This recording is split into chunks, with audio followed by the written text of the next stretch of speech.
Good evening everybody, thank you for checking out the channel, and checking out the video. In today's episode we're going to be looking at preserving food in Mylar bags, the pros and cons of doing so and the actual process itself. Hope you enjoy, let me know what you think down in the comments. So let's start off with the main question, what is Mylar, why is it used? Mylar is a metal plastic composite that is used to store food and effectively, in contrast with oxygen absorbers, remove all outside environmental factors from that food, practically allowing it to last forever or decades. So in today's video we're going to be looking at how to take this and turn it into something like that. So Mylar is primarily used in the US. That's the main area it's used. It's not as common in the UK. However, it's starting to pick up a little bit. People are finding it more popular since it's probably, in my opinion, one of the most effective methods of food preservation and one of the cheapest. So, brief overview of the process. Effectively, what you want to do is start off with your food. You need a very low moisture content, so things like white rice, dried oats, dried beans. And then you're going to need your Mylar bags in itself, which I'll show over in just a second. What you're doing is you are taking it out of its original packaging, placing it into these Mylar bags, putting in oxygen absorbers in some cases, I'll dive into that a little bit later, and effectively sealing them with something like a pair of hair straighteners or something like that. So, let's talk shelf life, let's talk how long these things last. Typically, if you're talking on the shelf, bag of white rice, how long do you think it would last? Check down in the comments below, have a quick discussion, how long does it last?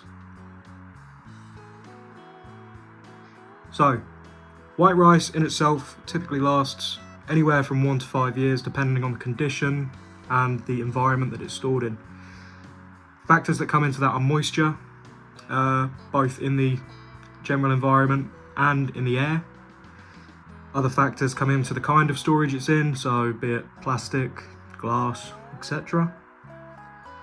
And typically speaking, it lasts around 5 years on a good day. However, when it's stored in Mylar, such as the one at the back just over there, it can be anywhere in excess of 25 to 30 years before the quality starts to degrade. So that is a great improvement on the shelf life, and especially if you want to just pack it and forget about it, which is what most people want to do when it comes down to emergency food storage, it's the perfect option. So we're going to delve into the process now. We're going to see how it goes. Let me know if you want to try this out. I'll leave the links to the oxygen absorbers, the individually wrapped ones, and also the Mylar bags in the comments below. Hope you guys enjoy. Let's get into it. So these are the different options that are available in terms of sizes. So here we have 1 quart, here we have 1 gallon, and at the back there it's folded over for simplicity's sake because it's not riveted, it doesn't stand up. That is the 5 gallon bag. So those are the ones that you would use in conjunction with a 5 gallon or 20 litre bucket. Effectively, you line the bucket with the Mylar bag and fill it up. However, these 1 gallon bags and these quart bags are really good for just storing away in boxes somewhere and just completely forgetting about them.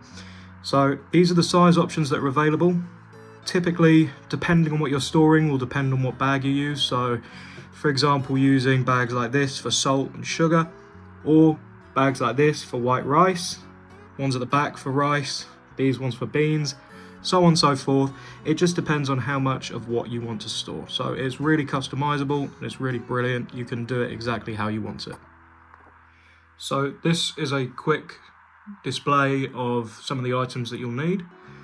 If you're deciding to do one of the 5 gallon bags or the 20 litre bags, it's advised to do it alongside a bucket with a locking lid. Effectively, this just helps with pest prevention, stops things from getting in that you really don't want to be getting into your food. So starting off with that is the bucket for the 5 gallon loads. If you're only doing the small ones, you can either use your quart sized or your gallon sized bags. You'll need a pair of scissors to get into the food that you're actually going to be preserving. You'll also need some hair straighteners, or you can get a specific Mylar bag closer. However, you know, if you only do this part-time, sometimes you don't really need to delve into that kind of expense. Additionally, oxygen absorbers, these ones over here by Mid-U-Kit, absolutely love them. They're brilliant, individually sealed, so you don't have to worry about using them all at once. They're absolutely excellent. So those are the tools that you're going to need for this. Disregard the 5-gallon bucket if you're not doing a large load. However, if you are, it's something you might want to consider. So as an example today, what we're going to be doing is Mylar bagging some red kidney beans and effectively showing you how easy it is to get started in Mylar bagging, how easy it is to get started in emergency food storage. Okay then, so now that we have everything that we need, let's get started. We've got our 1-gallon bag over here, we have our dried beans, we have our scissors and our hair straighteners, as well as our individually wrapped oxygen absorbers. So let's get started in the process. First step, make sure your hands are clean, make sure you've washed them, maybe use some hand sanitizer as well. Make sure that there's no oils or germs on your hands that could get into the food and cause any problems for it. Next step, we're going to get our bag, make sure it's open. Get our beans, open the original packaging.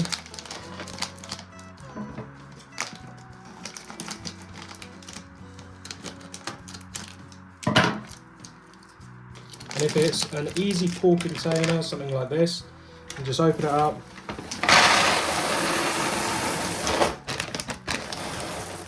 And just pour it in.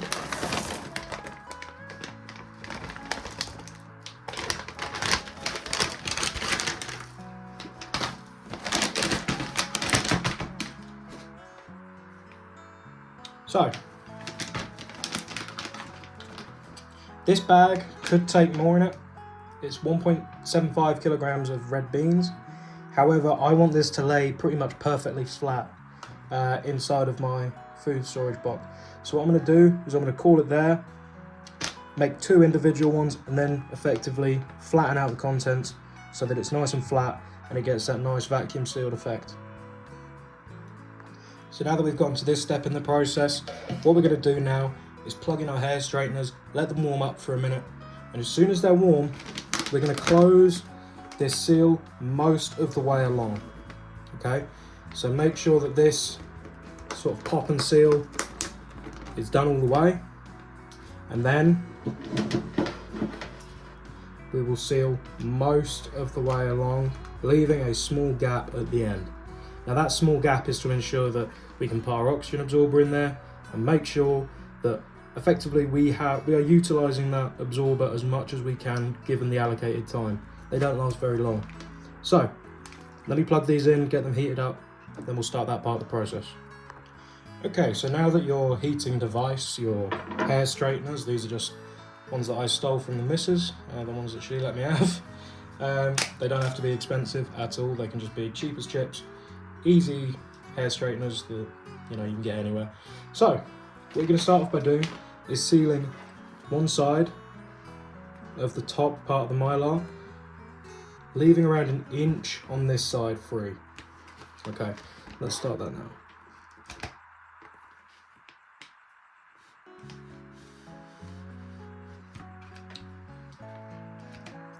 During this process it might smell a bit funny, a little bit plasticky, but that's normal. At the end of the day you are kind of burning plastic.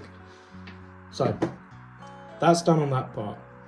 Next part, quite time sensitive. So as soon as this cools down a tiny bit and that seal's ready, what we're going to do is we're going to undo our packaging for our individually sealed oxygen absorber, drop it in the top here, and then really quickly again seal it up using the handy dandy Mrs. hair straighteners. Right, let's get started on that. So you'll notice that while I'm doing this, I'm opening it up, standing it up on the rivets on the end. I'm getting ready to drop this in. So as soon as this package is open, you have a limited window. So what I like to do is I open it, put it inside, squeeze as much air as I can out of the actual package itself, and then seal the little crimpet, the little squeeze and seal, and then I go for the hair straighteners. Okay, let's do that now.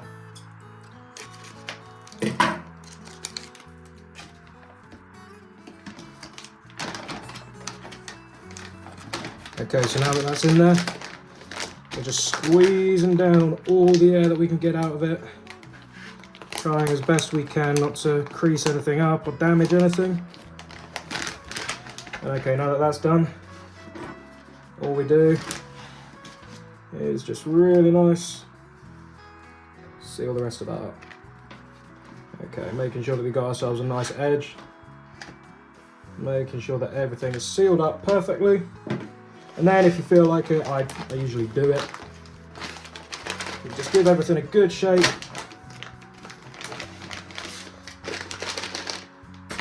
Allow everything to get to a good point. And then that is the process done. All you need to do now is get some labels, some little sticky labels that you get from Asda, Sainsbury's, anywhere really. Write down what you got, the date you stored it, how much you've got of it, plop it on there, let it process for a few days, let some of that air escape, let it be absorbed by the oxygen absorber, then you put it in a cupboard, you forget about it, and that'll last decades in there. So, you know, for me, it's the best way to do it. Other people like to do other things, however, for me, this is what works, this is what I prefer. Okay, that's everything for this video. I'd like to thank you all so much for taking the time to watch. If you could like and subscribe, that would be absolutely excellent. And let me know what you think in the comments. Let me know what you think about this process, whether you do it differently, or if you've had any successes with this method. Thanks for watching. Have a good rest of your day.